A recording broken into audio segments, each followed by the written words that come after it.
Bonjour et bienvenue à la prescription avec Dr Fred Lambert. J'espère que vous allez bien. Ces temps-ci, il y a un cool festival à Montréal, un de mes festivals préférés, le festival Transamérique, dans lequel on peut voir des créations. Vraiment, c'est un festival d'audace dans lequel il y a du théâtre, de la danse, multidisciplinaire, ça va dans tous les sens. Il y a eu des invités qui viennent de d'autres pays, mais il y a aussi nos créateurs d'ici qui vont oser proposer quelque chose. Et cette semaine, je reçois l'une d'entre elles, c'est la chorégraphe Catherine Godette.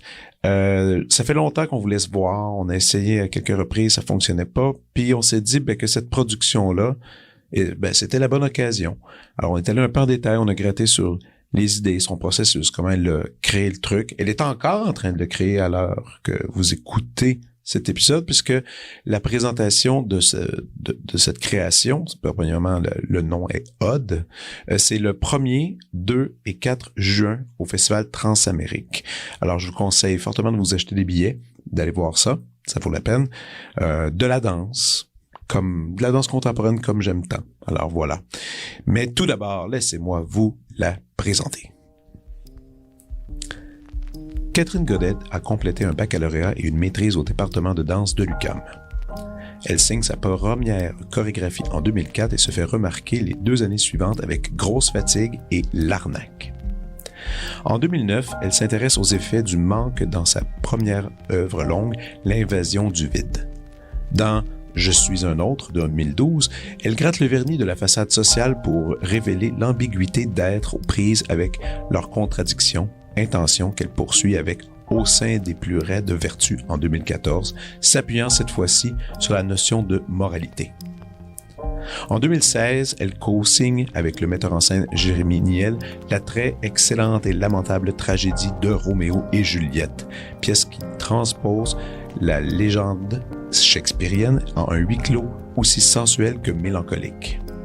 En 2018, elle crée tour à tour les pièces Tout ce qui va revient, combinant 3 solos féminins tirés de son répertoire, ainsi que L'affadissement du merveilleux, pièce pour 5 danseurs basée sur la figure du cercle et l'insistance hypnotique du cycle. En 2021, elle signe le solo Se dissoudre qui aborde la perception du temps en tant que phénomène illusoire, puis en 2022, elle présente Les jolies choses où la répétition devient l'agent trouble de 5 interprètes devenus instrumentistes. Catherine présente en 2023 sa nouvelle œuvre Les mondes parallèles, qui rassemble 2 interprètes de taille, Louise Bédard et l'initiatrice du projet Sarah Williams. De 2010 à 2019, Catherine fut membre fondatrice de la compagnie L'Organisme. Elle fut également l'une des idéatrices du nouveau centre de création au Vertigo aux côtés de Mélanie Demers, Caroline Lorrain-Bocage et Ginette Lorrain. Catherine est aujourd'hui directrice artistique générale de la compagnie Catherine Godette, membre du CircuS, Centre chorégraphique, créatrice associée chez DLD, Daniel Léveillé Danse, et artiste associée à l'Agora de la danse. Et les 1, 2 et 4 juin 2024, elle présentera sa nouvelle création, Odd, au Festival Transamérique. Voici ma discussion avec Catherine Godette.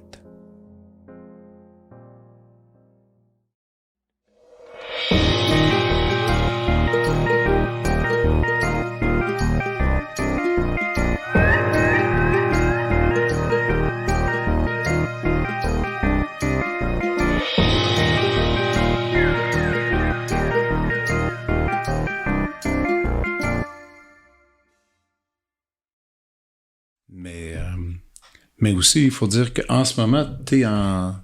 C'est commencé? Oui, quand même. T'es en création. Oui. Ok, je chercherai ça plus tard. Oui, c'est correct. Mais tu sais, t'es-tu... Là, on est à 2 semaines de show. À peu près. Mais pas 1 semaine et demie. Attends, je pense que c'est le 1er. C'est le 1er, on est le 21. En fait, je suis sûre que c'est le 1er, mais je pense que c'est un samedi. Fait que 10 jours, à peu près? À peu près, 10 jours. Ouais. Mm-hmm. C'est-tu les 10 jours où t'es capable de tout changer les tableaux? Ah non, on change de place, on met ça là, tac, tac, tac. Ou là, la forme est assez établie, t'es comme... Tu te sens safe là-dedans? C'est vraiment pas mon genre de changer les tableaux dernière minute. Non? Mais... Pas la Dave Saint-Pierre comme il a fait une fois. Ouais. Non, Dave, c'est toujours un peu mon modèle... mon maître à penser pour me détendre, là, parce que je me dis toujours, au pire, je change tout comme Dave, il est game de le faire. Ah ouais? Mais c'est pas mon genre pantoute. Je pense que je suis trop insécure pour faire ça. Mais là, en ce moment, avec cette création-ci, ça change beaucoup. On peut-tu nommer quand même le show pour que les gens le sachent que allez voir l'événement parce que c'est le 1, 2 et 4 juin. 3 représentations au FTA. Odd. Moi, je dis Odd. Odd, je pense que c'est en anglais. En anglais, c'est Odd. Yes. O-D-E. Puis, regarde, est-ce que j'ai le droit de te citer? Je vais te citer directement parce qu'il y avait une jolie phrase que tu disais pour décrire ton show et peut-être que c'est devenu autre chose depuis. Alors, on verra. T'avais dit « J'aime à penser Odd comme un show à la frontière du spectacle rock, du rituel païen et du groupe de croissance personnelle. Nous nous intéressons tout particulièrement au phénomène de possession de soi au sein du fantasme collectif. Il y a également un rapprochement à faire entre la fièvre religieuse et celle du divertissement. » Et j'ai vu le petit trailer que vous avez mis en place. Puis ouais, tu sais, déjà, je sens la vibe un peu. C'est-tu ta plus grosse prod avec le nombre de danseurs sur scène? Oui.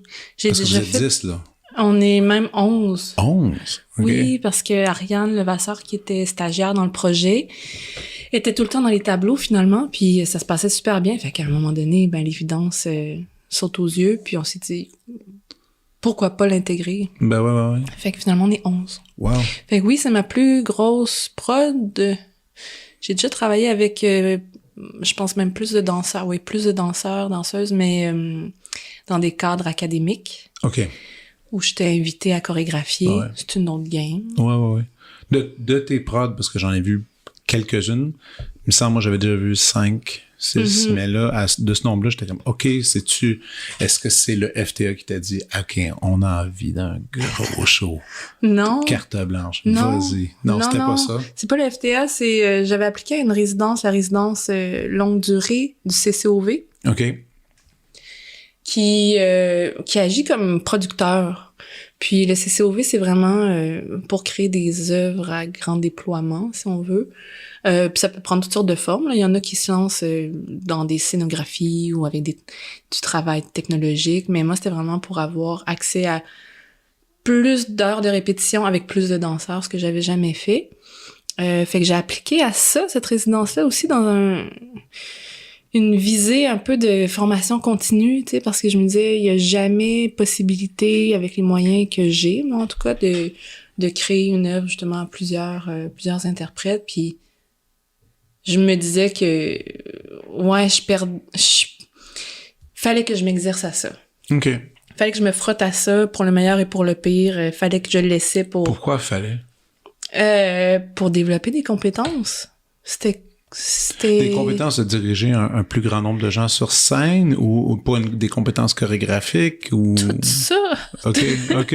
Tout ça, moi, j'avais aucune méthode. Je commençais à comprendre, là, ça faisait 2 pièces à 5 que je faisais. Là, on dirait que je commençais à comprendre, en tout cas, pas comprendre parce qu'on comprend jamais réellement, mais j'avais développé des outils, disons, qui me permettaient d'avancer plus rapidement dans le travail. Je sentais que la machine était huilée, tu sais, à 5. OK.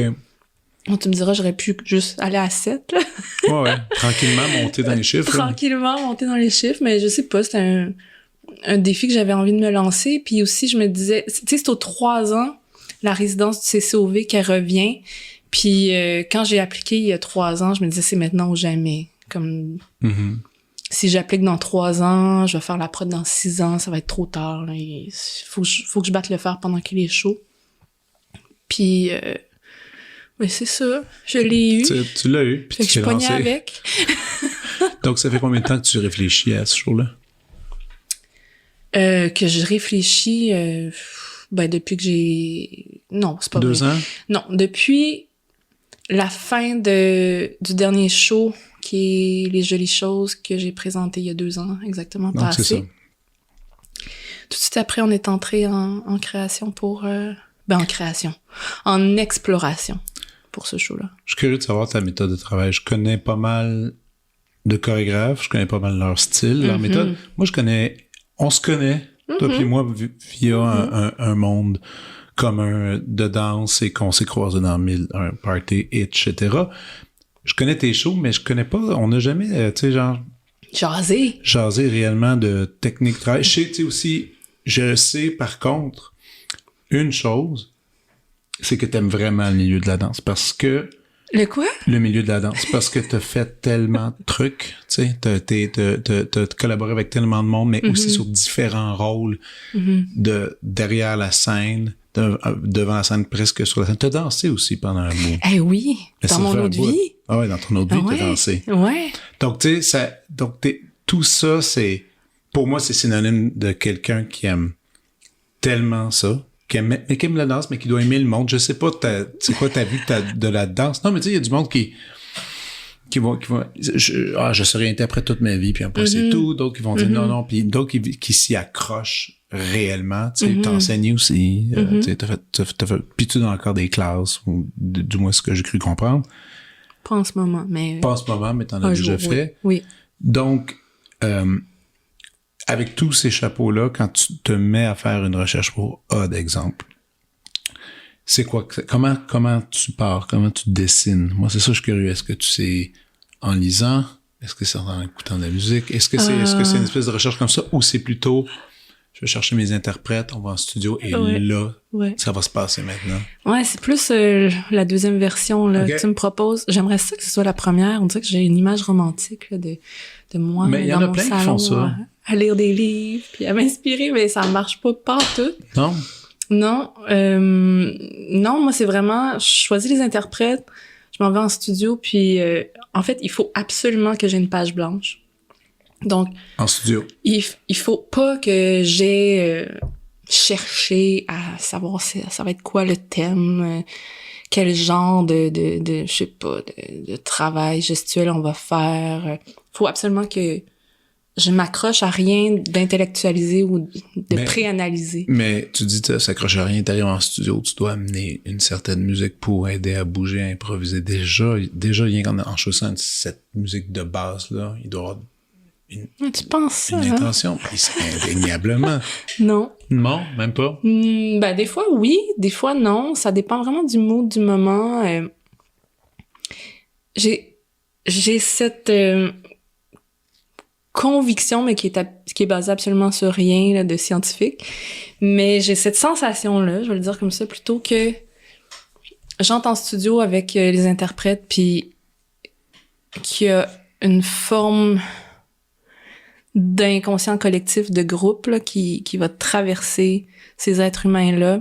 Ces rencontres-là, qui sont en résonance les unes avec les autres, évidemment, puis que dans cette espèce de soupe d'inconscient, ou en tout cas de préoccupation de chacune, va comme se créer des résonances, des liens invisibles qui va faire que la pièce qu'on va créer, ou en tout cas les directions qu'on va prendre au début, vont venir d'une source qui est indiscernable, qui est comment dire, qui est pas pré-réfléchie. Donc, on se lance vraiment dans des explorations qui sont très libres, c'est-à-dire qu'on va y aller beaucoup par plaisir.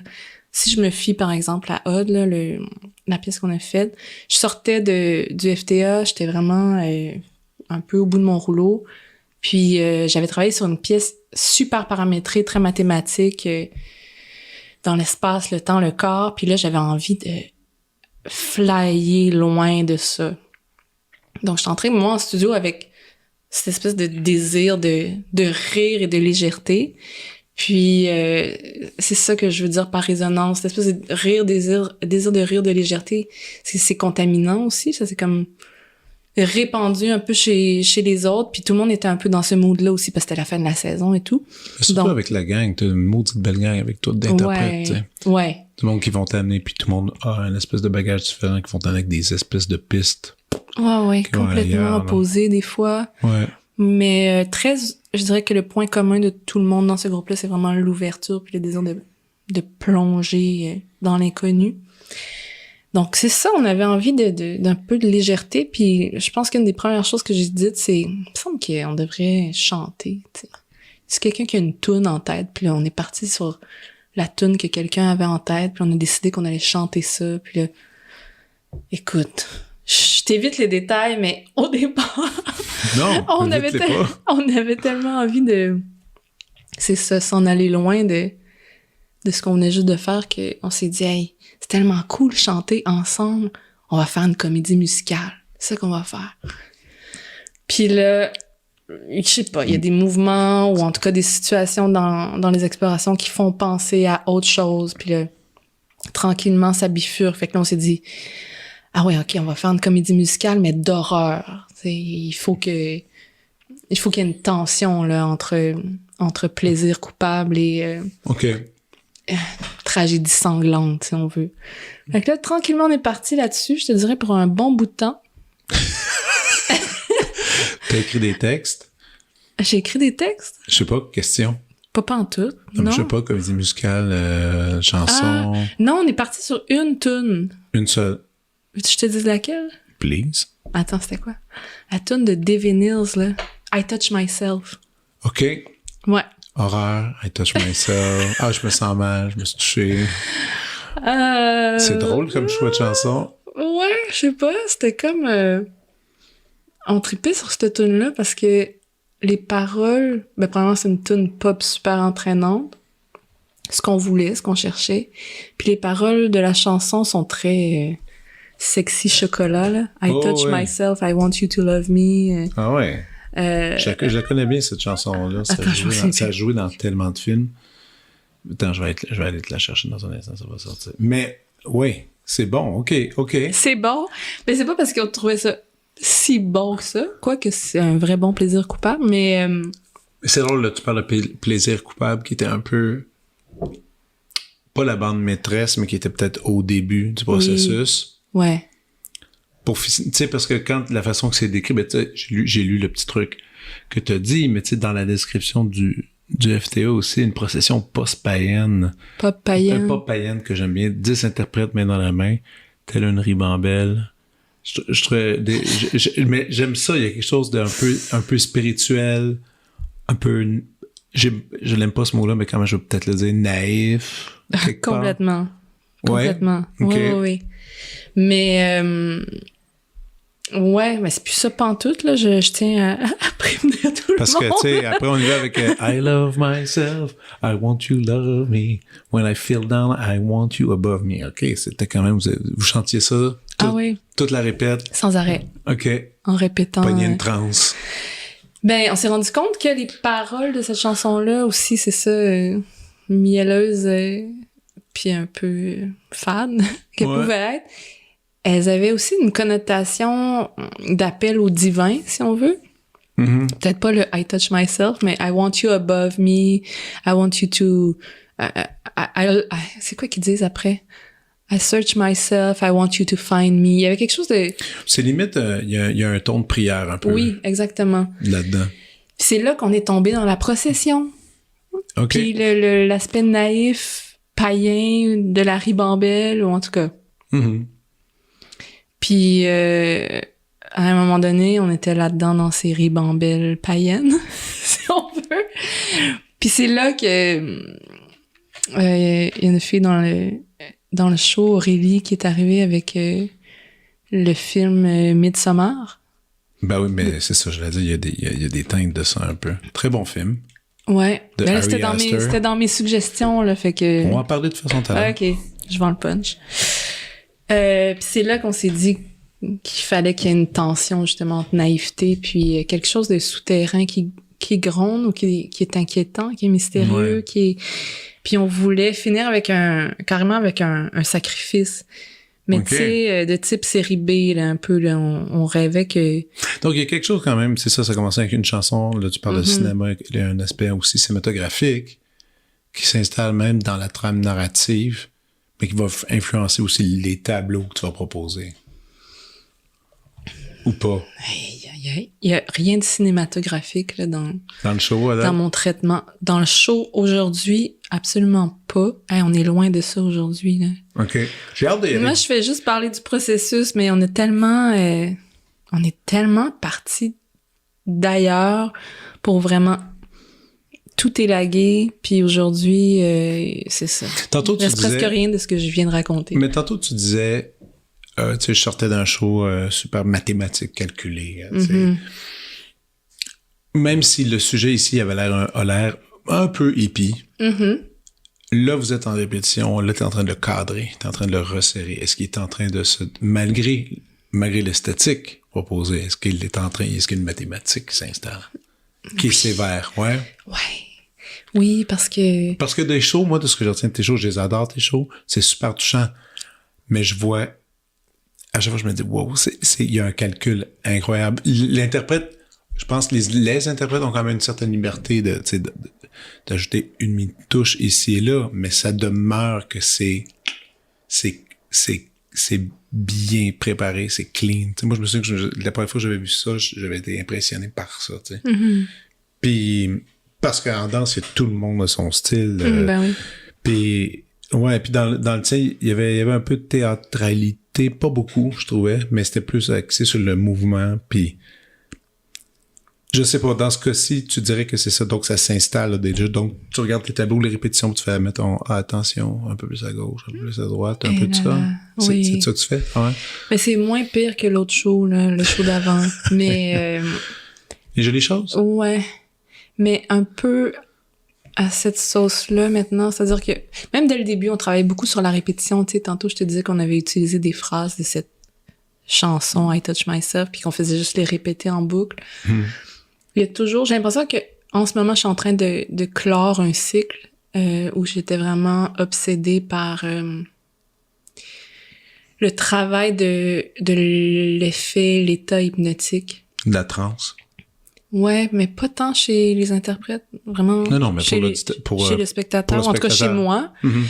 Je cherchais ça, cette espèce de décollement de l'esprit d'analyse qui, pour moi, advient dans une forme de lâcher prise, c'est-à-dire qu'à force de ritournelles répétées ou de mouvements répétés, chez moi, il y a une forme de rétraction de l'attention qui se produit, comme si je me laissais aller. Puis c'est à ce moment-là que j'apprécie ces états-là un peu semi-conscients.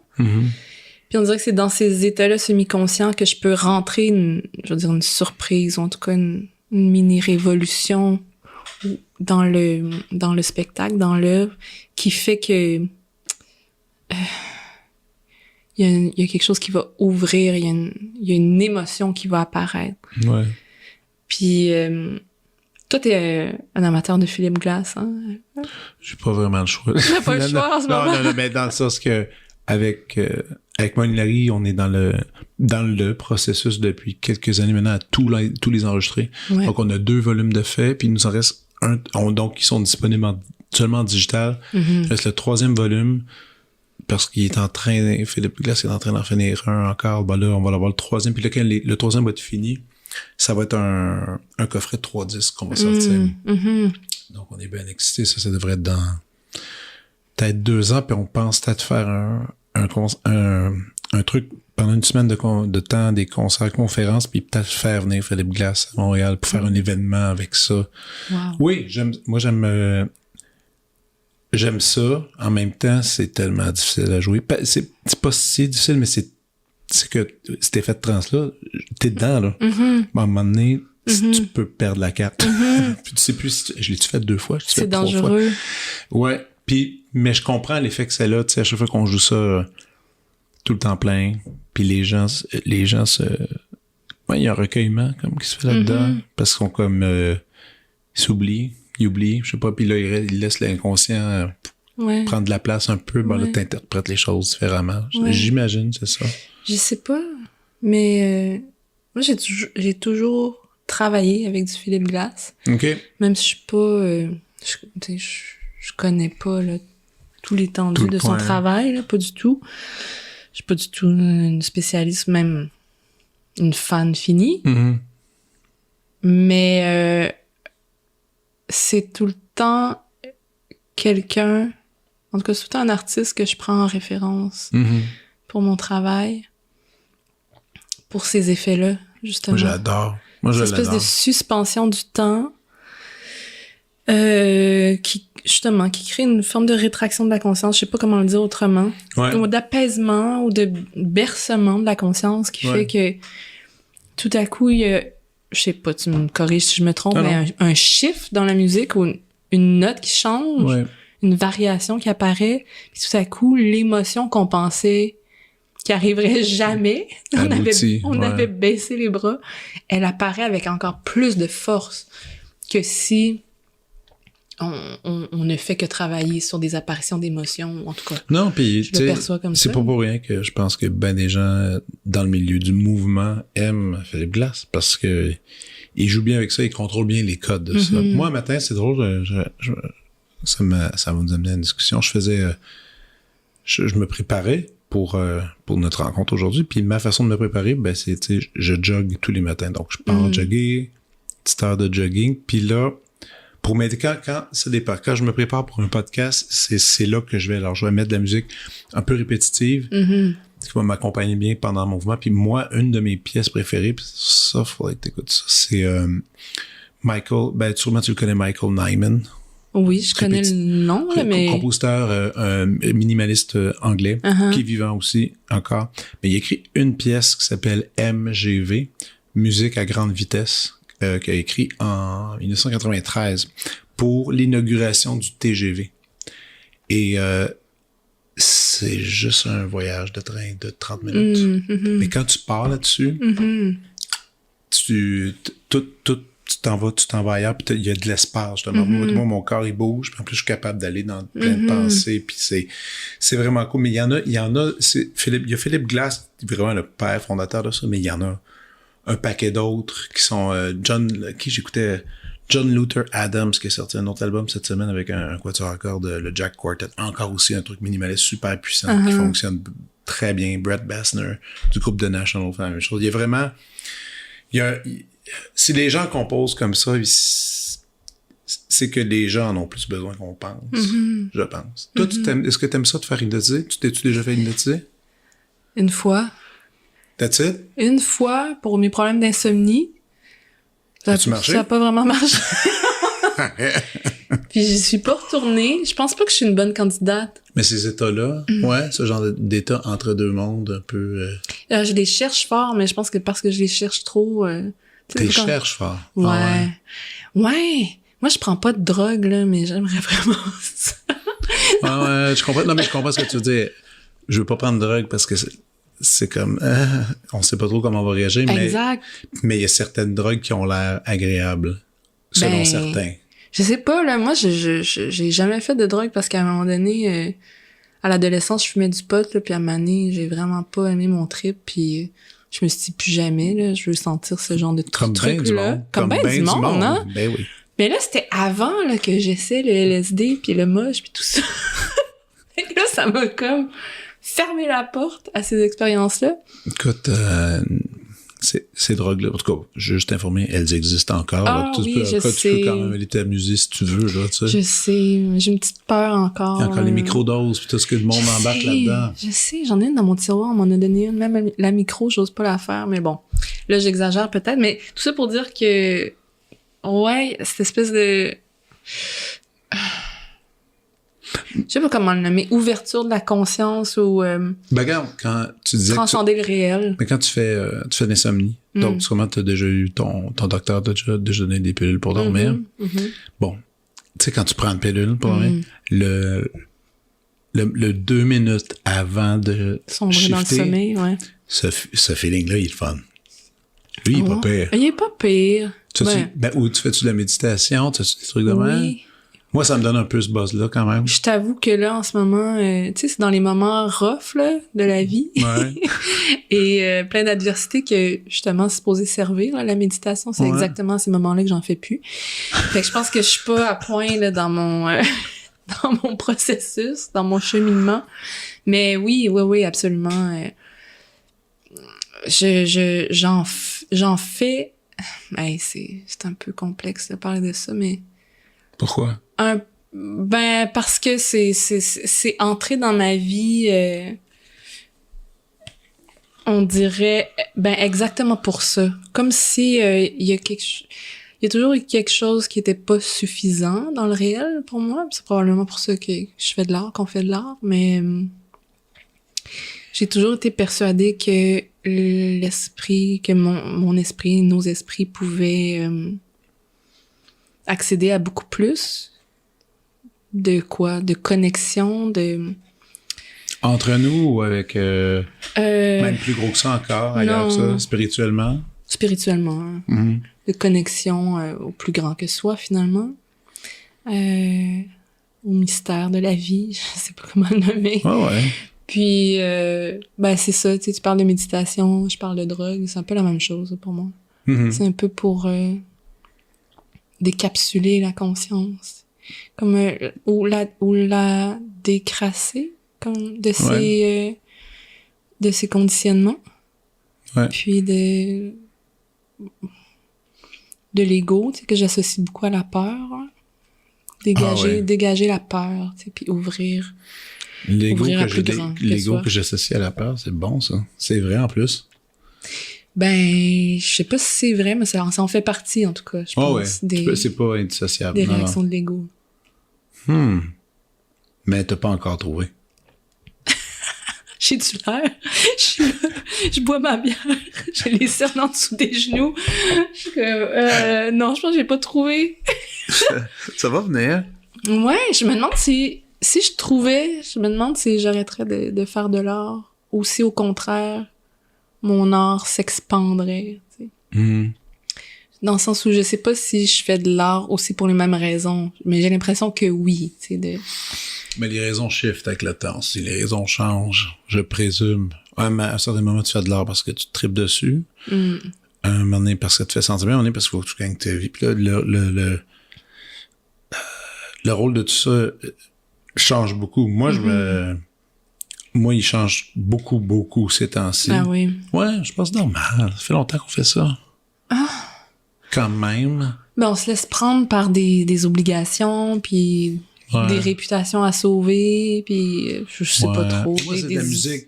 Alors, tu sais, moi, quand, mettons, je me mets à...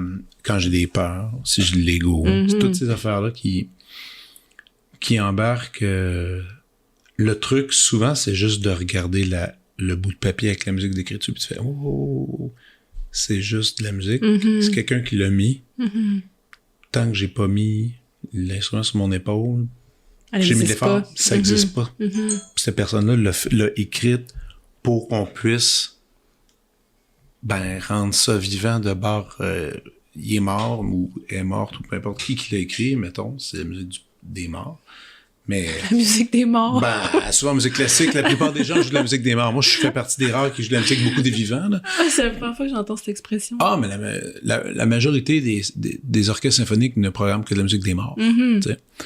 Donc, quand tu le fais, tu te dis, ils l'ont fait, ils ont laissé ça comme héritage, puis c'est pour faire revivre ça. Tu sais, à un moment donné, si tu te mets... Moi, quand je commence à avoir des anxiétés par rapport à tout ça, à mon métier, à moi-même, tout ça, je me remets sur la toune. Je me remets à lire sur ça. Je me remets à reconnecter avec la pièce. Puis habituellement, ça diminue de 50% les stress, tout ça, qui vont avec ça. Parce qu'au bout du compte, tu sais, les réputations, tout ça...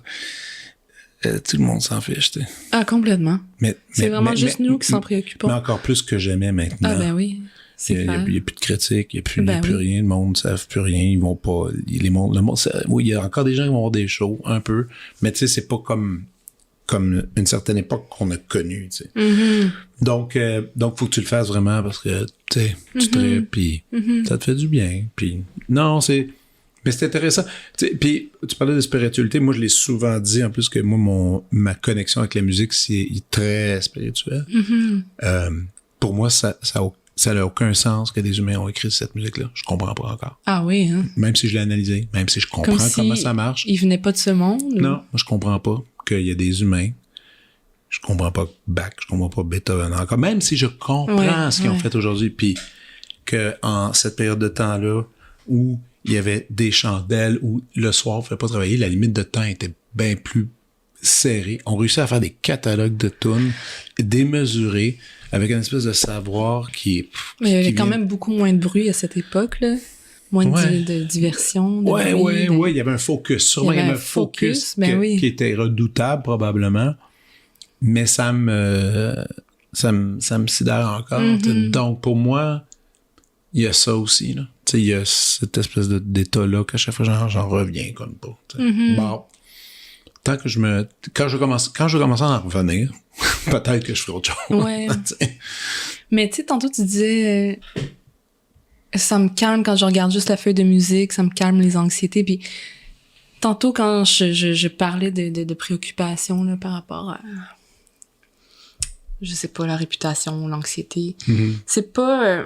on dirait que c'est pas ça qui me stresse, là, en ce moment, quand j'essaie de faire de l'art. C'est justement ça, ce dont tu parles. C'est comment certains humains ont fait pour réaliser des choses, des œuvres aussi grandioses. Ouais. Dans ton cas, mettons, comme donne-moi une référence d'œuvre que tu fais comme, voyons. Oh là, j'en ai pas qui me viennent. Comment? J'en ai pas, là, qui me viennent. Mais C'est pas obligé des tendances. Non, mais attends, Ça peut je être sais un pas. bouquin, tu sais, même il y a tellement, moi il y a des livres que je suis comme, ok, comment Mais il y en a ça? plein, là, mais là, il y en a pas une à laquelle je pense, là, pour l'instant, mais ce choc esthétique-là, cette sensation que l'œuvre ne vient pas de ce monde, ou au contraire, amène les humains à justement décoller du monde, là, Ouais. puis s'ouvrir à quelque chose de plus grand qu'eux. C'est ça qui... Je pense que c'est la raison pour laquelle je fais de l'art. Et cette espèce de souhait, de visée, de but ultime, tu sais, de créer quelque chose de vraiment... je sais pas, qui déchire quelque chose, qui ouvre une nouvelle porte. Puis je me mets dans ces états-là anxieux, on dirait, dans les périodes de création, puis proche du show comme ça, parce que, bien évidemment, on y arrive jamais, tu sais. Ouais. Mais ce désir-là est anxiogène. Comme si ne pas y arriver, c'est la raison pour laquelle on recommence, je pense, là, à créer des œuvres, mais ne pas y arriver, c'est souffrant, tu sais. Trouves-tu que quand tu regardes tes créations, tu as des sentiments comme ça par rapport à certaines de tes créations, tu fais, je me suis pas rendu au bout de l'idée. Ah oui. Ah ouais, souvent? Ah ben oui. Ben la plupart.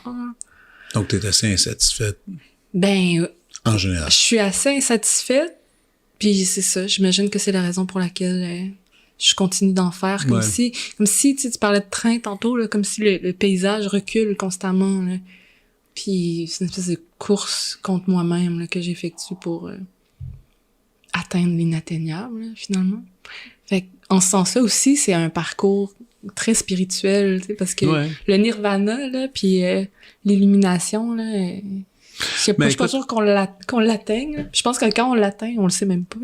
Là. Ouais. Mais c'est même, tu sais, moi je parle pour les interprètes en musique classique, des grands interprètes, mais il y en a un, tu sais, le top... je pense pas que je m'avance bien gros en disant ça, mais un des top pianistes sur la planète Terre, c'est un Québécois, puis il s'appelle Marc-André Hamelin. Marc-André Hamelin, c'est vraiment quelque chose de bizarre, là. C'est quelqu'un qui peut faire n'importe quoi, mais il peut le faire d'une façon divine tout le temps. Tu sais, je pense qu'il sait pas c'est quoi se tromper. Mais il racontait justement que, tu sais, lui, le trip, c'est que qu'est-ce qui était difficile pour lui, c'était d'aller dans une salle. Il avait pas peur de se tromper, il se trompe pas, puis il joue les parts, puis tout, mais c'était d'avoir la réponse du son pour lui sur scène exactement comment il l'entend. Ah oui. T'sais, avec le piano qu'on lui offre, parce que c'est pas son instrument, la salle qui est la réverbération, puis qu'il y a pas un petit phrasé qui vient un peu déloger les nuances, tout ça. Puis pour lui, il disait ça arrive pas souvent. Tu sais, ça arrive pas souvent. Donc, il y a des trucs que, tu sais, tu vas travailler toute ta vie, puis ces moments-là, ils arrivent. T'sais. Si t'es chanceux, tu vas en avoir un ou deux. Moi, ça m'a super impressionné, excuse-moi, là, on divague. Mais tu sais, mettons, il y avait le Booker, un ancien musicien de l'Orchestre symphonique de Montréal, qui jouait du corps, et qui, après, il est devenu gérant de l'orchestre. OK, parce qu'il était tanné. Je sais pas s'il était tanné de jouer, mais il arrêtait de jouer, puis il avait fait ça. Le monsieur, il était dans l'orchestre pendant... Je pense qu'il était dans l'orchestre, il a travaillé pour 45 ans peut-être, au moins, dans l'orchestre. Puis quand il a fait son message d'adieu à tous les musiciens, il disait, tu sais, il expliquait, il disait, c'est important, ce que vous faites, c'est un espèce de beau mot d'adieu, mais il dit, il y a eu, je pense, 2 moments qui ont été grands. Puis écoute, c'était tellement... Je pense que je vais l'appeler un moment donné pour qu'il me le relise, qu'est-ce qu'il avait écrit, parce qu'il disait, il y avait telle pièce, 1975. Non, juste 2. Mars 1975. Il dit, telle symphonie, 3e mouvement, à la fin, les 20 dernières mesures, ça s'est mis à shaker. Puis il dit, c'est le genre d'affaire, il dit qu'on était à la pause, puis tout le monde se regardait, puis tout le monde disait, qu'est-ce qui s'est passé? Puis il dit parce qu'on était les 100 musiciens en même temps, on était connectés en même temps, à la même place. Puis il dit ça arrive, ça m'est arrivé comme 3 fois dans toute ma vie. C'est magique, ouais. Ben, tu sais, puis il dit c'était court, mais il dit, j'ai surfé là-dessus pour essayer, en espérant d'en avoir un autre. C'est quand même cool, tu sais. Mais ouais, puis c'est la rareté qui fait qu'on y retourne tout le temps pour probablement essayer d'y accéder, penser qu'on va le retrouver. Ouais. Puis qui fait le précieux aussi de ouais, ces expériences-là. Exactement, tu sais. Ben, tu vas l'atteindre. C'est peut-être là. En fait, c'est peut-être là. C'est peut-être je sais pas. En début juin, là, t'es dedans, ben, t'es fatigué. Bon, tu sais pas, mais on verra. On verra bien. On verra bien. Le monde va continuer de tourner, de toute façon. Oui. Mais tu sais, quand il va y avoir la première, qui est le premier, toi, t'es-tu dans l'anxiété, justement, de la présentation, tout ça? Ben, Alex Pilonguet, avec qui je travaille aux Lumières, là, sur ce show-là, que t'adores, mais ouais, il est super. Il rit tout le temps de moi parce qu'il me prépare un petit tapis, là, à côté de la régie, où je vais pouvoir me coucher. Pendant le show? Si jamais j'ai une syncope, là. Ouais, pendant le show. Mais tu sais, c'est une blague, là. Ça, je fais plus ça depuis... je sais pas, au moins 5 ans, mais j'ai fait ça longtemps. Qu'est-ce que tu disais? Pendant le show, tu te couchais puis tu regardais pas? Non. Parce que t'étais trop stressé? Mais je me couchais, je regardais, mais tu sais, comme... Attends, c'est quoi ces petits animaux-là là, qui sortent juste la tête, là? De derrière? Une marmotte? Une marmotte! J'étais vraiment la marmotte, pas parce que je dormais, mais parce que je me sortais la tête juste pour voir qu'est-ce qui se passait sur scène. Puis là, vite, j'allais me recacher à côté de la régie. Mais non, je fais plus ça, là, quand même. Je pense que j'ai un peu grandi là-dedans. Même si l'envie est encore présente de le faire, je sais ça, j'ai plus de maîtrise de moi. Mais c'est mon genre quand même à la première. Ben tu sais, je pense tout le monde. Là. Il y en a qui calent une bouteille de vin. Des chorégraphes? Ah oui. Ben chorégraphe, metteur en scène, je sais pas. Tout le monde est dans des étapes pas possibles. Là. Avant une création, ouais. Ben oui, c'est juste normal. Ah, c'est bon que tu me dises ça. J'en fais une création vendredi prochain, puis c'est une grosse tune d'un compositeur, ça fait 2 ans qu'il travaille là-dessus. Il a l'air un peu stressé. Peut-être que c'est... Mais moi, j'y pense jamais. Je suis toujours comme, on va jouer ta tune pour voir, là, tu sais, on va voir ce qui va se passer, tu sais. Mais oui, t'es ouvert, là, tu y crois, t'as la foi. Tu sais, je suis là pour défendre ton texte. Ben oui. Après, ben, c'est sûr que je suis pas responsable de ce qu'il y a dans le texte. Donc, non, c'est moins stressant. Peut-être qu'il y a ça aussi, tu sais. Oui. C'est quoi? Tu vas faire? C'est quoi la création? Ma maison est dans la maison de la maison, je pense que ça s'appelle. C'est un Michel Gonville, compositeur, qui était professeur pendant longtemps puis qui est à la retraite.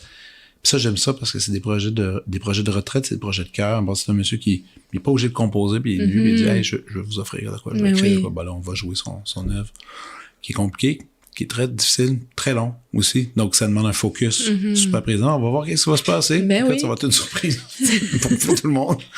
Tu sais, c'est sûr que nous autres, musicalement, c'est comme une création comme ça. T'sais, on a les parties, peut-être 2 mois, 1 mois et demi en avance. Bon, après, on se met là-dessus, on répète, puis... Vous faites juste répéter, ça bouge pas?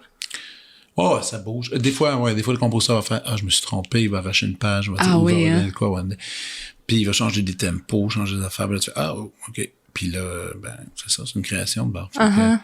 Écoute, c'est pas si pire. Nous autres, on fait un concours de composition à tous les 3 ans. Puis c'est cet automne. Puis c'est un appel mondial. Donc, c'est partout sur la planète. Puis on a reçu 125 partitions. Puis on en choisit 4 en finale, tu sais, avec un jury d'analystes qui check les scores, tout ça. Là, ces gens-là vont venir d'un peu partout dans le monde. On va t'asseoir, puis on va comme ensemble... nous, on va l'avoir répété, ils vont être là pendant une semaine. On va comme essayer d'arranger leur tourne pour que ça sonne comme ils veulent. Puis là, on le présente. Bon, mais cool. C'est cool, c'est cool. Mais t'entends toutes sortes d'affaires.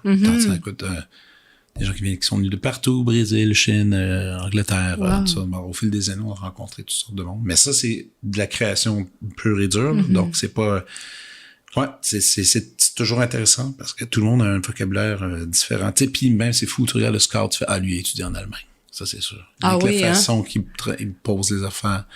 Après, tu fais, oh, ça, c'est américain. Il y a des cultures de composition. Ouais, ou même la façon de traiter les notes, puis de déplacer, puis de placer les nuances, puis tout ça. Puis tu fais, ah, ouais, ok.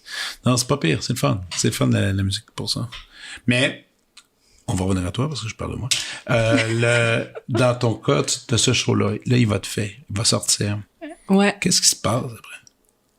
Toi, tu vas avoir regardé ça, tu vas leur filmer un peu, après tu vas réfléchir, tu vas faire des modifications, parce que le show va je présume, faut pas se limiter au FTA, il va aller ailleurs après, probablement, ou il va se vendre là, ou comment ça marche? Ben ça, c'est toujours tributaire de si le show est bon ou pas. OK. Ben non, c'est pas vrai. Il y a des super bons shows qui tournent pas pour d'autres raisons, mais dans mon cas, j'ai la chance de travailler avec Marie-André Goujon, que tu connais sûrement, là, qui est super bonne pour réseauter puis pousser des projets. Fait que je me trouve quand même entre super bonnes mains. Fait que c'est ça. La seule chose qui va faire que ça tourne pas, c'est si c'est bon ou pas. Là. Ouais. Fait que je sais pas. Si le mot va se passer. Le mot va se passer. Ça, si la rumeur est bonne. Parce que c'est vraiment un truc de rumeur en plus dans votre cas, parce que comme je disais, il y a moins de critiques. Ces gens, il n'y a plus de critiques du tout. Pourquoi il n'y en a plus? Surtout dans le temps du FTA, le lendemain des shows, je les ai écoutés, je disais, shit, je l'ai manqué, j'aurais dû aller. Ouais. Mais c'est pas vrai, j'ai dit du tout, c'est pas vrai. Il y en a un peu. Parfois, quelques-unes, mais c'est jamais une couverture comme avant. C'est surtout les pré-papiers. Ouais. Il n'y a plus beaucoup de critiques. C'est pas mauvais non plus, les pré-papiers, ça donne le goût. Bah oui. C'est un peu un pré-papier en ce moment. T'sais. Mais ça serait le fun quand même d'avoir un espace de retour, d'analyse, où on peut confronter les sensations qu'on a eues, justement, en allant voir un show à la vision d'un ou d'une critique. Puis c'est ça, c'est dommage que ça existe plus. Aussi, je trouve que c'est une marque de reconnaissance que de critiquer un travail, tu sais, plutôt que d'y être indifférent. Absolument. Là, il y a une indifférence généralisée, en tout cas chez les médias. Pas chez les personnes, mais on dirait que chez les médias, je sais pas si c'est une indifférence ou en tout cas il y a une absence de rentabilité forcément pour pas que ce soit poussé. En même temps, est-ce qu'une critique amène plus les gens? Je sais pas. Je sais plus. En fait, je sais plus. Ben, je sais pas, je pense pas que ça amène là, le lendemain plus de gens à la danse ou au théâtre, mais ça valide une pratique, j'ai l'impression. Ça valide, voilà, c'est ça. Ouais, il y a des gens qui réfléchissent sur la pratique. Ça, je trouve que... Ce qui est le fun. Ben oui.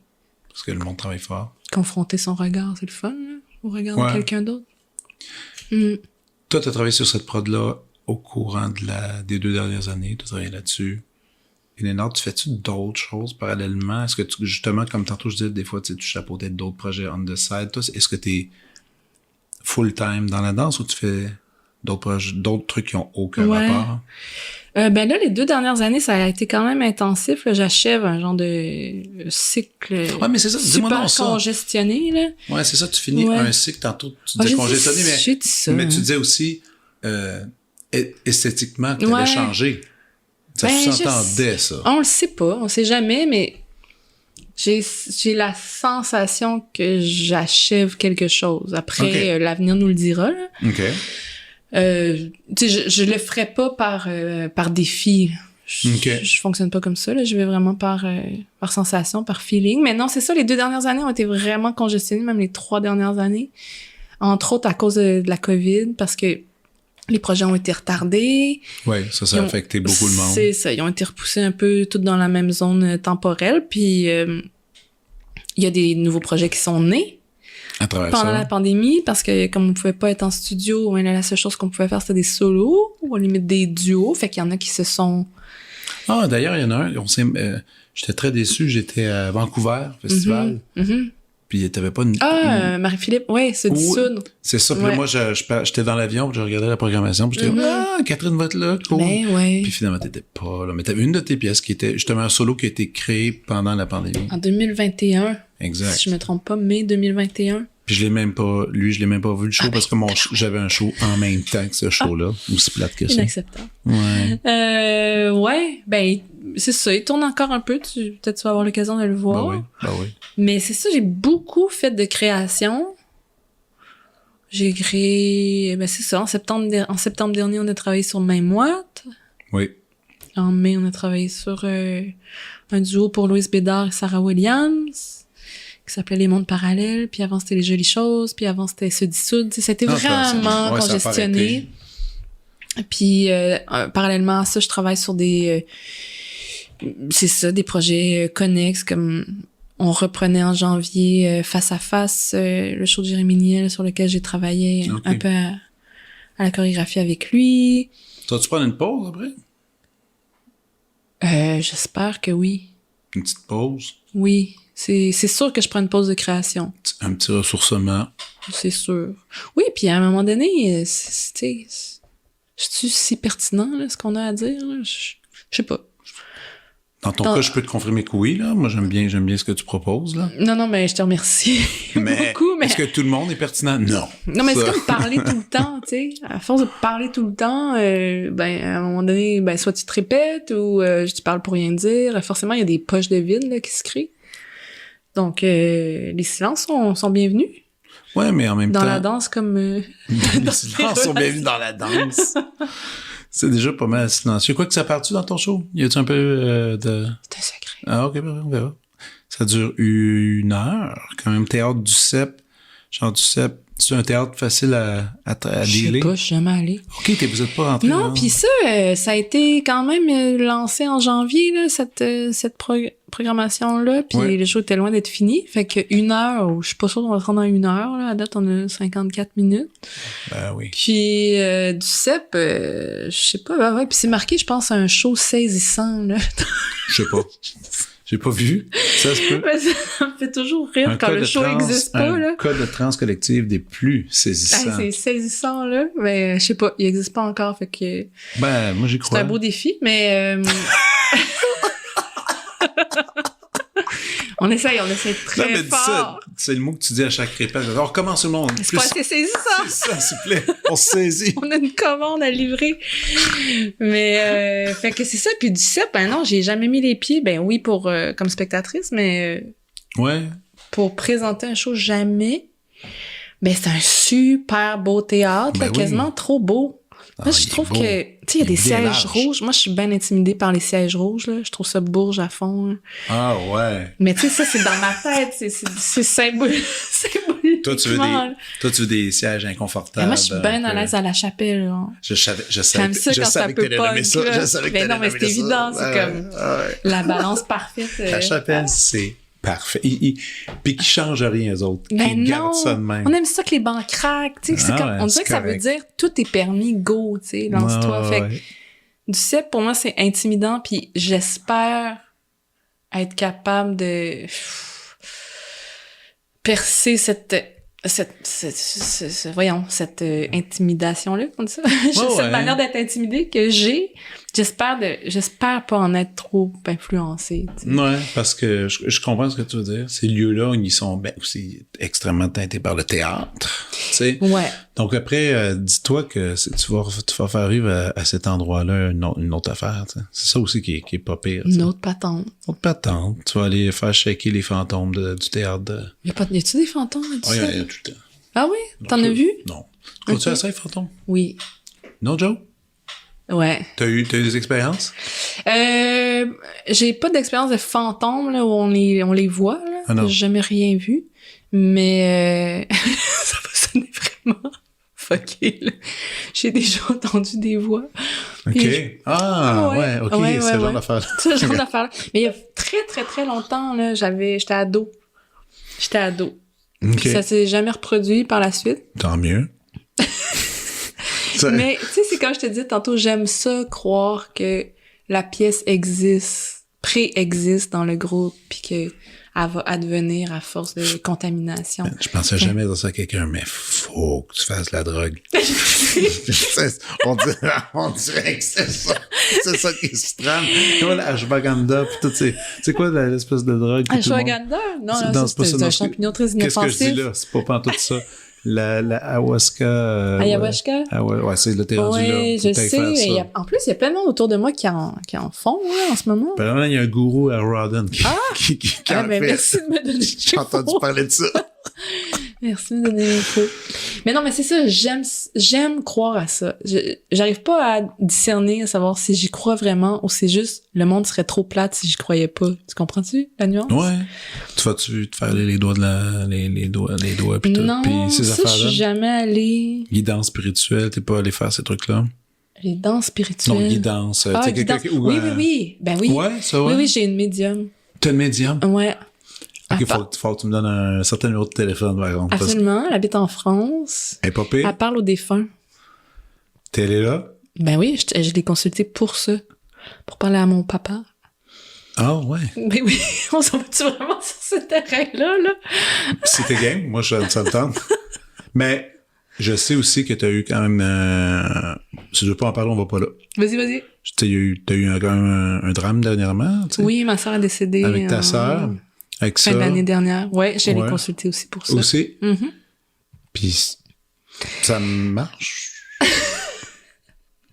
Oui. OK. T'es allé chercher des réponses. Ben, c'est assez... En tout cas, c'est sûr que... J'imagine que c'est pas tous les médiums, là, mais... moi, j'étais vraiment impressionnée de... C'est une espèce de flot de parole, là. Okay. Sa manière de fonctionner, c'est une espèce de flot de parole inarrêtable. Puis, elle transmet les messages qu'elle entend. Puis, en tout cas, dans le cas de mon père, c'était très, très flagrant. Elle avait des expressions que mon père disait qu'elle comprenait pas elle-même. Mais non, parce qu'elle est française. C'est ça, c'était comme ça, je sais pas ce que ça veut dire, mais j'entends ça. C'était... ça change une vie, là, tu sais, de vivre cette expérience-là. Puis ça, c'était en ligne? Tu as fait ça en ligne? Au téléphone. Au téléphone avec elle? Ouais. Puis t'avais-tu le droit d'enregistrer? Pour te garder Oui. un souvenir de tout ça? Tu peux l'enregistrer. Wow. Ouais. Écoute, c'est quelque chose, mais c'est ça, vivre des expériences comme ça, mais en tout cas, je sais pas si on n'a pas besoin d'en parler de long en large, mais dans le cas de ma sœur, je l'ai accompagnée jusqu'à son dernier souffle, là, puis tu sais, je sais pas, depuis tantôt on parle de drogue, puis d'état de conscience, puis de transcender le réel, mais quand être témoin de ça, constater, vivre un décès, vivre la mort, accompagner quelqu'un dans la mort, c'est ça aussi, ça change la vie. C'est pour moi, il y a vraiment un avant et après. Mon père, c'était autre chose, mais ma sœur, elle avait mon âge, puis c'était vraiment la personne la plus proche de moi. Donc, je sais pas comment expliquer ça, mais c'est ça, ça change la vie depuis, tu sais, par exemple, je vais te donner juste un exemple. Chaque jour, je me couche en me disant une journée de moins à ma vie.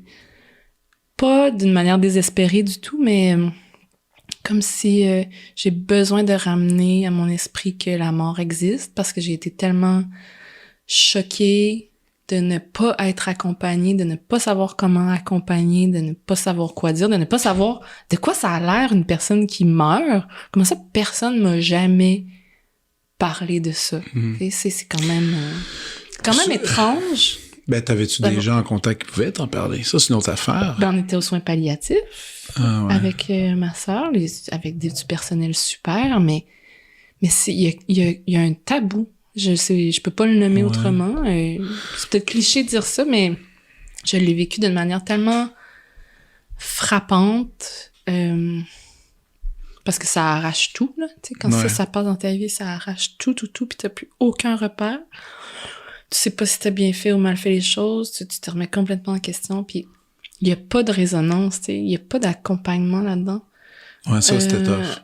Ben, ça a été super difficile, mais ça a créé...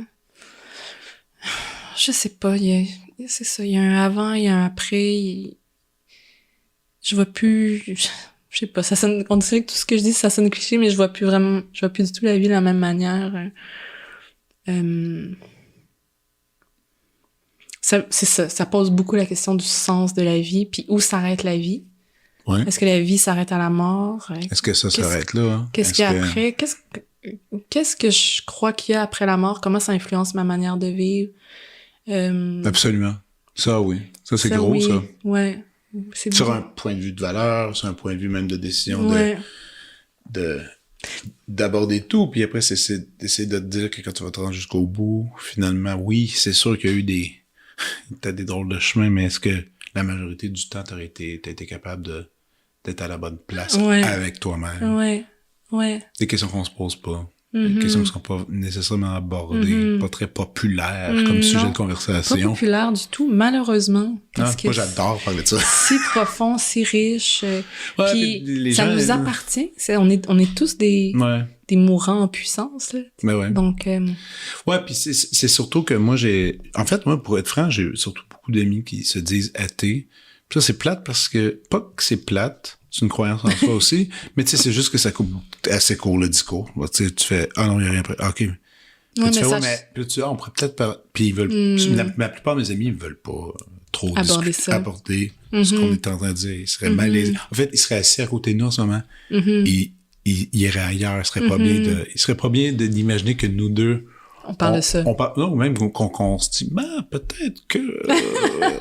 Mais en tout cas, je sais pas pour tout le monde, là, mais en tout cas, l'expérience que j'ai eue avec ma sœur, ça me dit que aussi athée sois-tu, quand t'approches de la fin, ça se peut que ça bouge, là, des valeurs, des croyances. Moi, je pense toujours à Serge Bouchard quand il racontait que sa mère... athée, complètement anti-catholique, Puis, je pense, c'est quoi, une semaine avant la caméra, elle s'est fait faire tous les sacrements, puis elle est devenue catholique, puis elle est morte. Oui. Ça, c'est un peu drôle, ça, puis elle lisait les textes, puis elle était non, finalement. Ouais, j'ai aussi des histoires comme ça, mais souvent, c'est par... en tout cas, mon grand-père, c'était ça. C'était comme, je crois pas à ça, pas en tout, mais au cas où, je vais le faire. Ouais, ça, c'est un peu... Ça, c'est drôle. Mais il y a aussi d'autres façons d'aborder ça, là, je pense. Je sais pas. Moi aussi, je suis dans une espèce de quête un peu. Peut-être ça vient-tu avec notre âge, moi, crise existentielle, je pense. Moi, c'est ma crise quarantaine, peut-être. Oui.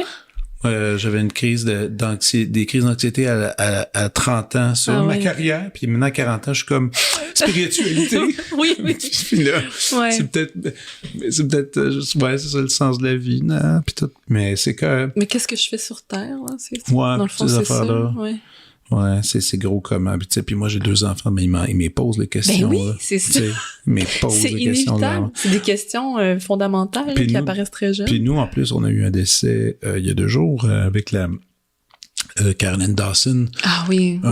Qui habite juste en arrière. Oui, ses enfants sont avec mes enfants à l'école. Bon, je les ai beaucoup fréquenté, puis je connaissais Caroline avant qu'elle soit malade, puis quand elle est tombée malade pendant la pandémie, puis après ça, je l'ai vue, mais tu sais, en fait, ça pourrait faire j'en parle, mais tu sais, je l'ai vue quand j'allais porter ma fille jouer avec sa fille, parce que quand même si elle était malade au lit, elle voulait pas que ça devienne déprimant, ben, elle disait non, les amis de mes enfants viennent jouer à la maison, puis c'est correct, tu sais. Puis après, j'allais, puis on parlait dans le cadre de pop. On a fait un épisode chez eux, j'étais allé dans son lit, puis on s'était couché, puis on avait jasé, puis c'était super, mais c'est toujours comme un peu... c'est super troublant, premièrement, puis pour les enfants, c'est surtout de, tu sais, la petite fille, tu sais, le lendemain que ça fait... quand sa mère, ben, quand même jouer dans la ruelle, parce que, tu sais, il faut que la vie continue. Ben oui, puis mes enfants sont plus comme, qu'est-ce qu'on fait avec ça? Ben, je dis, tu lui dis... il me disait, on lui dit-tu qu'on est désolé? J'ai dit... Je dis peut-être pas là. Elle a pas besoin peut-être d'entendre que vous êtes désolé, peut-être qu'elle a plus besoin d'entendre que vous l'aimez. Puis la désolation, le dire que tu trouves ça plate peut-être plus tard. Pour l'instant, restons bien gros on est là. Mais c'est comme Ouais, c'est comme... Ah oui. c'est rushant, ces affaires-là. Ouais. C'est plate. Ouais. C'est plate. Ouais, c'est tragique. Ouais, ben c'est ça. Hein. C'est comme on disait... j'écoutais le film... sûrement, tu l'as vu, Solaris? T'as-tu vu ça, Solaris? J'ai pas vu Solaris. Je sais que tout le monde me parle de Solaris. Fais attention. Il y a les deux Solaris. Il y a le classique qui dure 3h30, là, la première version. J'aime beaucoup la musique. Oui. Je connais pas le film. Mais faut que c'est bon. Puis là, il y en a qui vont me lancer des pierres parce que moi, je t'ai dit d'aller écouter le remake de Solaris fait par Steven Soderbergh, qui est un beau résumé de 128 minutes, de 90 minutes. Puis justement, c'est ça, c'est vraiment juste un gros tacle là-dessus sur quelle illusion veux-tu choisir pour te rendre jusqu'à la fin de tes jours, laquelle tu veux, ou veux-tu juste pleinement assumer ce qui peut être ce que c'est. Puis donc, ça joue avec ces niveaux-là. C'est super le film. C'est un film de science-fiction sans effets spéciaux. Là. Ouais. Vraiment le fun. Un beau film tragique que je me suis retapé d'ailleurs dernièrement. Je sais pas pourquoi. Le temps file et j'aimerais, comme je vois dans ton livre, avec il y a l'air d'avoir plein de suggestions, j'aimerais bien entendre. Attends, on va y aller avec la première. Hein? On va y aller avec la première, le film Midsommar. Ben ouais, mais comme je te disais tantôt, là... Parlons-en de ce film-là. Non. Arrête. On réfléchit pas. J'ai pigé vraiment les 3 affaires là, qui m'ont comme accompagné cette année. Ben regarde, c'est parfait. Ouais. Ari Aster, Midsommar, film d'horreur assez pété sur une fille qui, on peut le dire parce que ça se passe dans les 5 premières minutes, elle perd son père, sa mère, sa sœur dans un tragique... Suicide, homicide. Suicide-homicide, ouais, exact.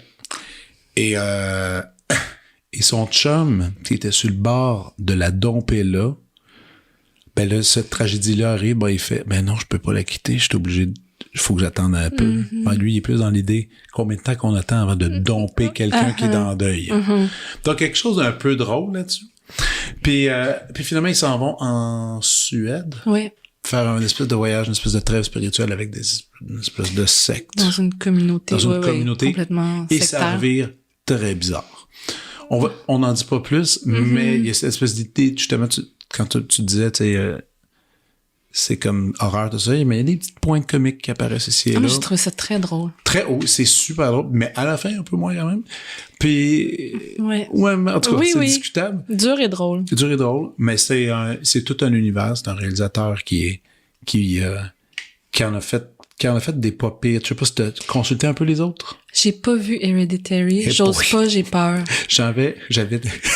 J'étais avec Joël Vaudreuil aujourd'hui pour un autre podcast, puis son épisode sort la semaine prochaine. Vous écouterez Joël Vaudreuil.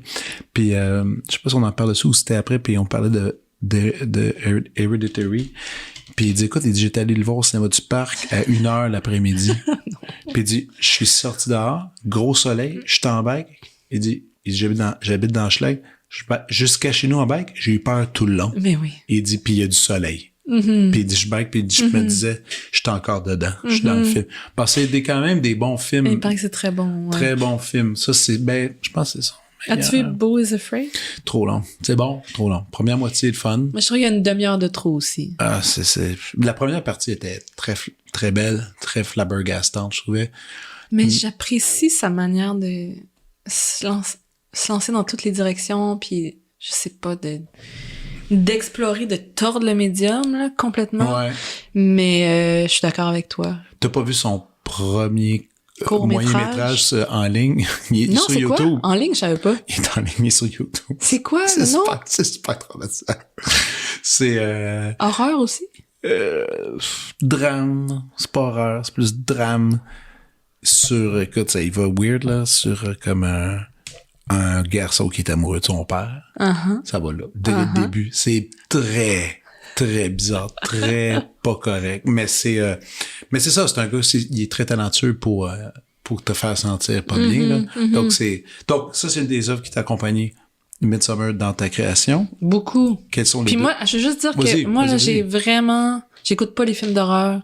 Puis je voulais pas l'écouter Midsommar parce que c'était classé horreur. Hein. T'écoutes pas ça dans la vie? Ah non, j'écoute pas ça dans la vie parce que comme ton ami, là, j'y pense pendant des mois et des années et je pense encore à... moi, j'ai écouté Candyman quand j'avais 12 ans. Ça, c'était épouvantable. Puis j'ai encore quand t'arrives dans le miroir, tu l'as-tu déjà dit 3 fois? Non, j'ai trop peur. Hey, c'était épouvantable. Fait que non, c'est ça.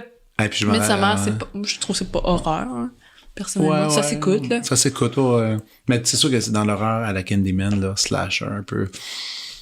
C'est assez... Ben, moi, j'étais un gros fan d'horreur, donc... Ah, mon Dieu. Et là là. Invite-moi pas quand t'écoutes des films. Ah, moi, j'en écoute plein avec mes filles. 9 et 6 ans. Ils en écoutent. On écoute un bon par semaine, mais un bon, là. Ben, voyons ça donc. rentre. Ouais. Ils aiment ça. Ben, tu sais, je les ai un peu initiés à ça. Puis, j'ai ma théorie là-dessus. Parce que le monde, on dit, tu sais, moi, j'ai eu des problèmes au cinéma. Quand le directeur du cinéma arrive à cette monsieur, c'est vraiment épeurant. Puis je fais, oui, mais j'ai dit, mais légalement, j'ai le droit, c'est 13 ans et plus, accompagné d'un adulte. Oui, mais ils sont vraiment petites. J'ai dit, ils veulent l'avoir. J'ai dit, mais il dit, laissez-moi gérer. Puis moi, j'aime l'idée, puis on en parle beaucoup. J'ai dit aux filles, faut vous appreniez à avoir peur. Puis de gérer votre peur, de vous gérer dans ce sentiment-là. Puis de vous ressaisir, puis de faire la part des choses. Puis c'est correct, tu sais. Puis depuis ce temps-là, on écoute des vieilles affaires 80, 90, 80, 90, même des affaires récentes aussi, quand on regarde d'horreur.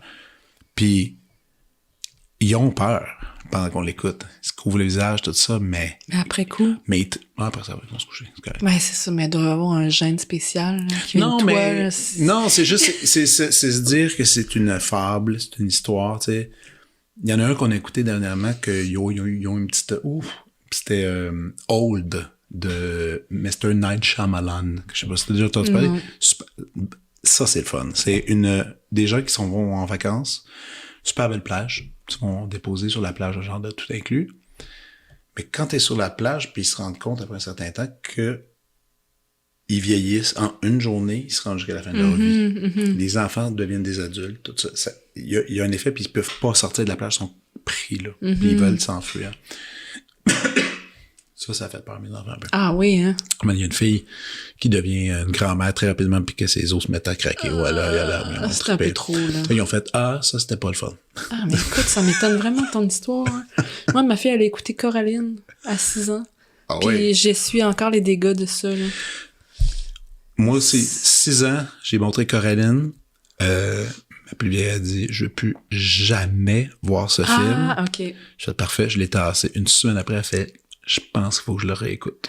C'est parfait, on le réécoute, puis ça fait 3 ans en ligne que les deux se déguisent en Coraline pour l'Halloween. Ben voyons. Ils l'ont écouté 1000 fois. OK, faudrait que je le réécoute avec ma fille. Coraline, c'est un grand film. C'est extraordinairement bien fait. La fable est le fun.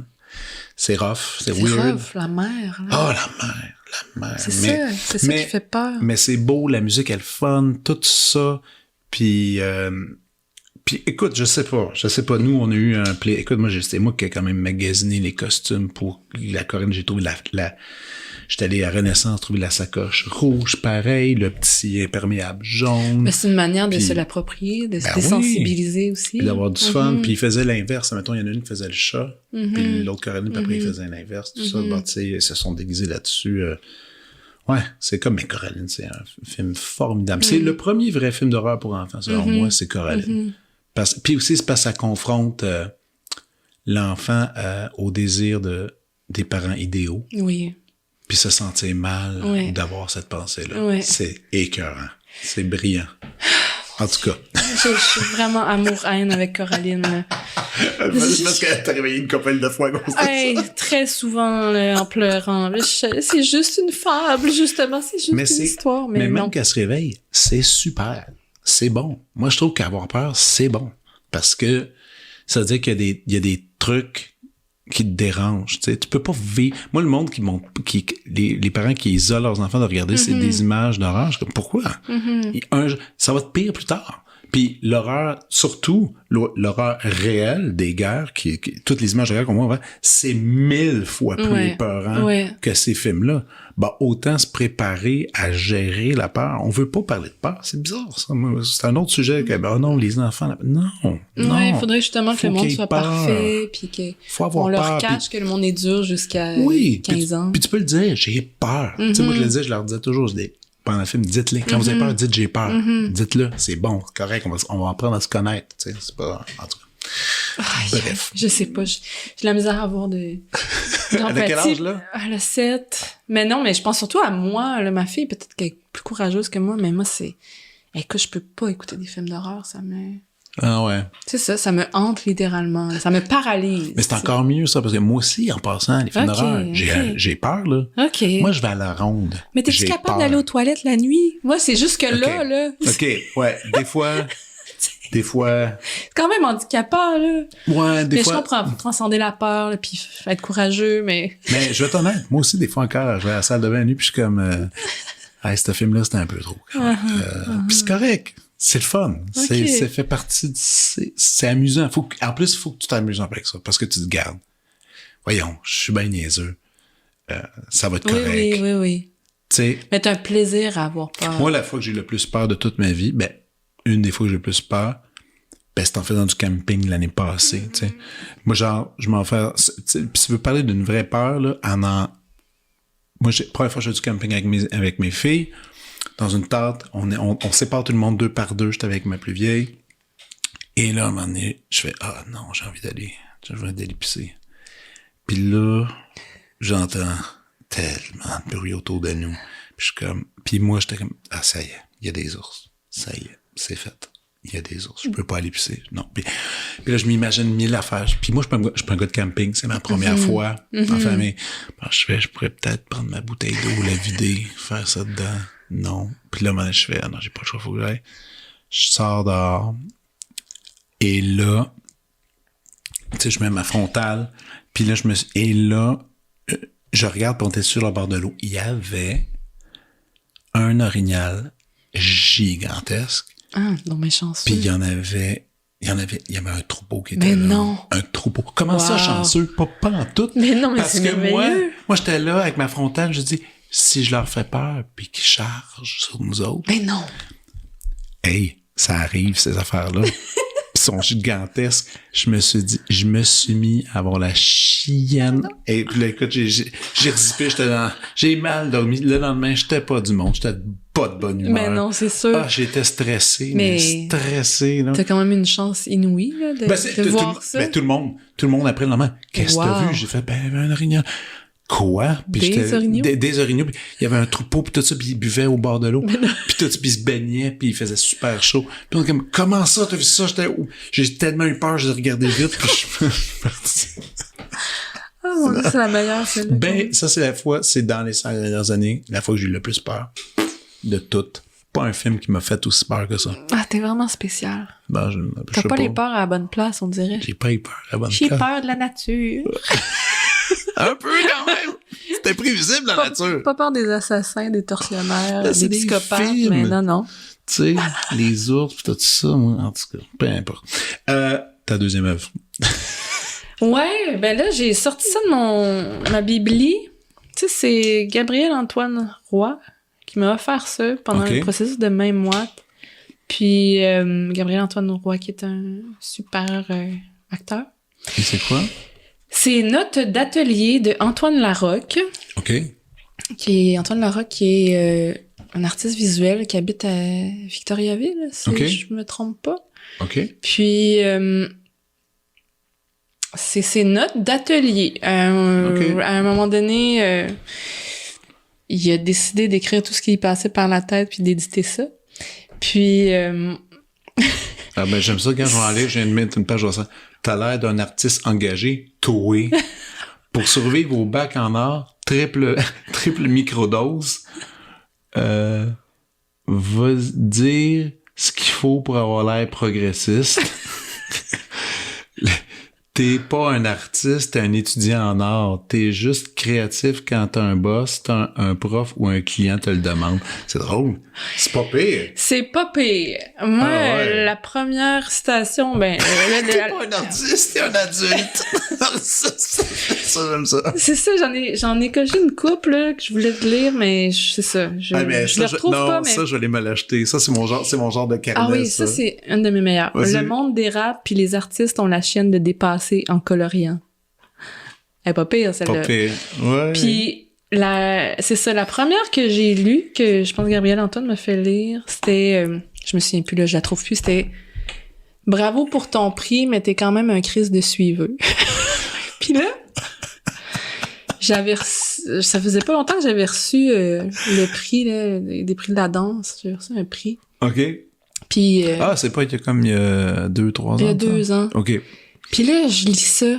Hey, c'est la confrontation que ça m'a fait, j'étais comme... C'est ça, je suis tombée dans une crise existentielle instantanée, là, à me dire...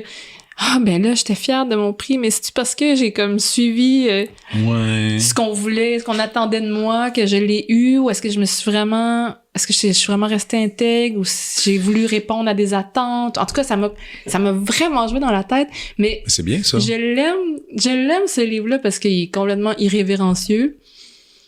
Puis, je sais pas, il m'aide à me positionner sur Mais Antoine mon Larocque, travail d'artiste. c'est cool, qu'est-ce qu'il fait comme art? Ben, il fait pas mal ça, là, en ce moment. Mais ce que j'aime, c'est qu'il se prend à partie lui-même. Oui, mais il se met dans l'équation, là. Il se met dans l'équation. Appelle-moi, je m'en fous de ton doctorat en art, sauf si c'est sur moi. Tu sais, ce genre d'affaire. Oui, il joue, là. Il joue avec les codes. Là. Fait que j'ai bien aimé ça, puis je le feuillette, puis je ris beaucoup à chaque fois. Ouais. Ah, les prix, il faut faire attention avec les prix. C'est ça, hein? Moi, je m'en méfie, puis je les prends... Non. Avec un grain de sel. Ah ouais, je les prends avec indifférence. J'ai appris ça. Moi, c'est la meilleure phrase, hein, André Brassard. Vas-y donc. Si tu crois que t'es bon quand les gens disent que t'es bon, tu dois croire que t'es pas bon quand ils disent que t'es pas bon. Oui, exact. C'est la meilleure phrase. Exact. Qui résume aussi les prix. Les prix disent que t'es bon. Correct. Merci. Tu peux dire merci. Oui. Merci. Oui. Mais après, reviens-en vite. Reviens-en très vite. Non, tu peux pas dépendre du regard des autres comme ça, là. T'es absolument à côté de la plaque, en fait, si tu fais ça, puis... Non, puis tu vas nourrir un étrange ego qui va te rattraper. Exactement. Un étrange ego qui un jour sera jamais rassasié, puis qui arrivera pas aux bonnes fins de ça, puis qui va toujours finalement trouver qu'il n'y a pas assez de... Puis là, tout d'un coup, ce que t'aimais faire va devenir finalement une espèce de zone. Ces prix-là aussi vont affecter ta façon de créer, vont affecter ta façon de fitter pour recevoir des choses. C'est un peu dangereux. Faut que tu les prennes comme cool, c'est une reconnaissance des pairs qui disent que je fais bien ma job selon eux. Exact. Et c'est fini. Après ça, tu mets ça dans la bibliothèque puis oublie-les.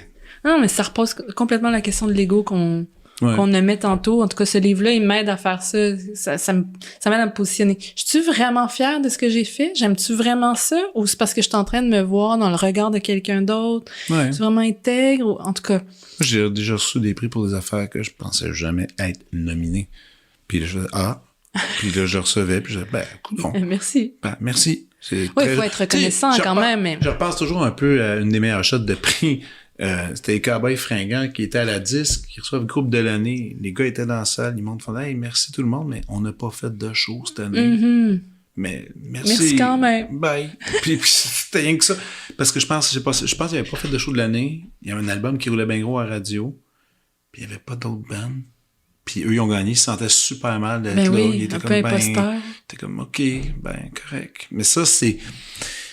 Puis eux autres, ils ont toujours été doués pour se distancer de ces affaires-là, des prix, tout ça. J'ai toujours admiré ça d'eux autres. Ils ont jamais pris ça pour du cash, là. Jamais. Mais bon. Donc, faire attention avec ces trucs-là. Quoi d'autre? C'est l'œuvre finale. C'est un dictionnaire. Oh! Un dictionnaire de Larousse, édition... Tu sais, c'est ça, j'ai pris des choses qui m'ont accompagné cette année, là. Mais tu connais-tu, lui? C'est quoi? Le dictionnaire des symboles. Mythes, rêves, coutumes, gestes, formes, figures, couleurs, nombres de Jean Chevalier et Alain Aiguet-Brandt, non? C'est littéralement un dictionnaire. Tous les mots sont pas là, mais c'est un dictionnaire de symboles. Donc, par exemple, je sais pas. Moi, je l'utilise beaucoup quand je deviens obsédée par des trucs. Par exemple, j'étais obsédée par la roue, mettons, ou l'image de la roue, ou l'image de la corneille, ou n'importe quoi, là, je dis absolument n'importe quoi. Ouais. Puis en mettant, tu fouilles, puis là, t'es comme, Puis c'est ça, tu fouilles, puis tu trouves ce que ça veut dire symboliquement à travers différentes cultures. Puis pour moi, c'est un outil vraiment précieux parce que, tantôt je parlais d'inconscient, mais des fois, il y a des images qui viennent à l'esprit, puis on sait pas à quoi elles sont rattachées, puis souvent, elles sont rattachées en tout cas, justement, des choses qu'on s'avoue plus ou moins. Ouais, mais des choses de base qu'on ne voit plus nécessairement aussi. Ou des archétypes, ou... puis ça m'aide vraiment à faire la lumière sur les motivations inconscientes qui m'habitent. Puis ce qui est intéressant, c'est ça, je lisais un peu l'introduction tantôt avant de venir, puis ce qu'il disait, c'est que les symboles dévoilent en voilant et révèlent en camouflant. C'est-à-dire que tu t'apprends pas, ou t'as pas un moment d'épiphanie où tu dis « Ah, j'ai tout compris ». Ça amène une couche de clarté, puis ça contribue à une couche de mystère aussi, donc ça conserve une certaine tension ou ambiguïté. Chose que je chéris quand même. Je viens de, tu sais, je le feuille, puis je vois que il y a une page qui est retenue à sacrifice. Ah oui. Donc je crois que il va se passer quelque chose le 1er juin sur scène. Quelque chose qui va se passer. Et là là. Suite à cette page pliée. Mais c'est cool, c'est un beau bouquin, là. C'est super. Puis, il est précieux pour moi, c'est parce que c'est mon papa qui me l'avait offert, parce que lui, ça l'a suivi toute sa vie, quand t'as une petite annotation de mon papa. Ben oui, ok, il t'avait donné, c'est lui qui te l'avait offert. Mais oui. Ah, c'est bon, ça. Mais oui. Je le garde précieusement, puis je m'y réfère toujours. Voilà. Hey! C'est ça. C'est super. Je suis très content d'avoir passé du temps avec toi. Moi aussi, Frédéric. Puis si ça peut juste avoir changé un peu les idées. Pour les... Ça me fait beaucoup de bien. Tu sais, juste comme, des fois, juste jaser outside the box, comme ils disent. Ouais. C'est parfait. Puis je serai là. J'ai très hâte. Et il va y avoir plein de monde qui sont là. Donc, tout ça, je mettrai les détails sur la page des réseaux sociaux. Merci d'être à l'écoute. Merci beaucoup. Merci, Fred. Vous venez d'écouter La Prescription avec Dr. Fred Lambert. À l'animation, Frédéric Lambert. Réalisation, montage, recherche et bons conseils, Olivier Chamberlain. Au logo, Joël Vaudreuil. La musique, le groupe Crabe.